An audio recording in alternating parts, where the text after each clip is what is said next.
أهلا بكم. أنا دكتورة آية عسل، طبيبة الأطفال، والنهاردة هنتكلم عن موضوع مهم بيشغل كل أم، وهو التطعيمات الإضافية.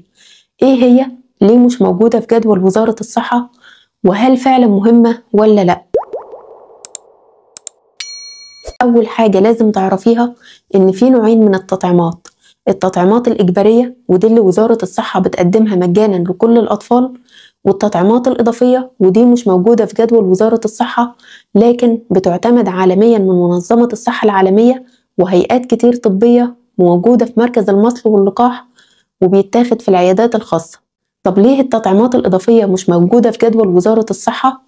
السبب الأساسي اقتصادي. الدولة بتحاول توفر التطعيمات الأساسية اللي بتحمي من أكتر الأمراض المنتشرة محليا، لكن في دول تانية زي أوروبا والخليج وأمريكا التطعيمات الإضافية موجودة في الجدول الرسمي، لأنهم بيستثمروا في الوقاية أكتر بدل ما الطفل يتعب ويصرفوا على العلاج.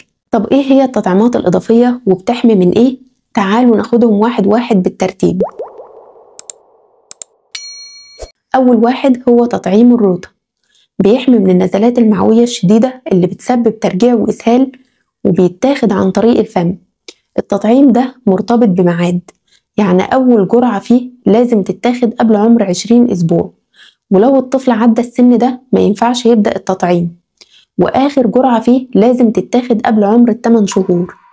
تاني تطعيم هو تطعيم المكورات الرئوية، وده بيحمي من بكتيريا بتسبب التهابات خطيرة زي الالتهاب الرئوي والتهاب الأذن الوسطى والالتهاب السحائي وتسمم الدم. والتطعيم ده عبارة عن حقنة في عضلة الفخذ الأمامي.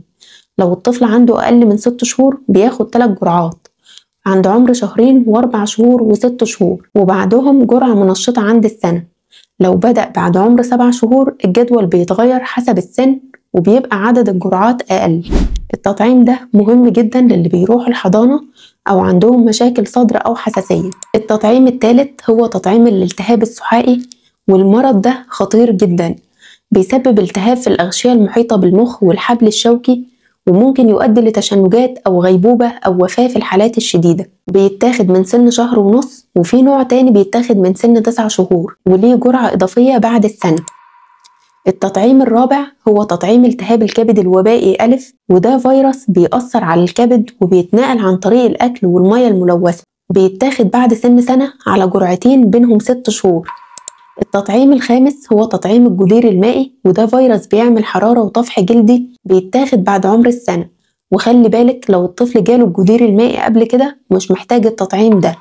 التطعيم السادس هو تطعيم الإنفلونزا الموسمية، وفيروس الإنفلونزا ممكن يبان بسيط لكن بيكون خطر جدا على الأطفال، وخصوصا اللي عندهم حساسية صدر أو مشاكل مناعية أو الطفل أقل من 5 سنين. الطفل بياخد جرعتين، أول سنة بينهم شهر، وبعد كده جرعة واحدة كل سنة.